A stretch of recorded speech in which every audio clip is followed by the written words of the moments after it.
आपली मागणी आहे की शिक्षणाचं माध्यम मराठी पाहिजे आणि इंग्रजी विषय असायला पाहिजे की इंग्रजी विषय म्हणून शिका आणि महाराष्ट्रामधले जे उद्योग आहेत त्या उद्योगांनी मराठी माध्यमातून जी मुलं शिकतील त्यांना प्राधान्याने नोकऱ्या दिल्या पाहिजे तरच लोक मराठी शाळेत जातील नाही तर नाही टाकणार आणि आणि ह्या विषयाकडे आपण बघताना कसं बघतो आता एखादा अंबानी अदानी किंवा फॉरेनच्या कंपन्या इकडे येतात कॉर्पोरेट त्यांना आपण जागा देतो लाईट देतो वीज देतो सगळं देतो उलट आणि त्यांना जर त्यांच्या उद्योगामध्ये जर काही तोटा आला ना तर GST मध्ये आपण माफ पण करतो सरकार पण हे का देतो आम्ही त्यांना करायला की या विभागातल्या लोकांना रोजगार मिळावा म्हणून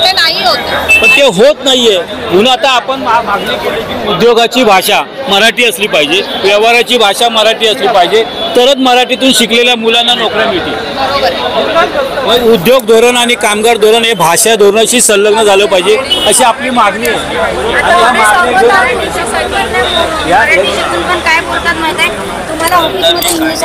तुम्ही महाराष्ट्रामध्ये उद्योग करता तर तुमची उद्योगाची भाषा मराठी पाहिजे आज जपानमध्ये गेला तर जपानच्या कंपन्या जपानीमध्येच करतात ना ते काही इंग्रजीमध्ये करत नाहीत रशिया चायनामध्ये तर तसं महाराष्ट्र पण हा एक देशच आहे तसं पाहायला गेलं तर महाराष्ट्राची भाषा ही सार्वजनिक ठिकाणी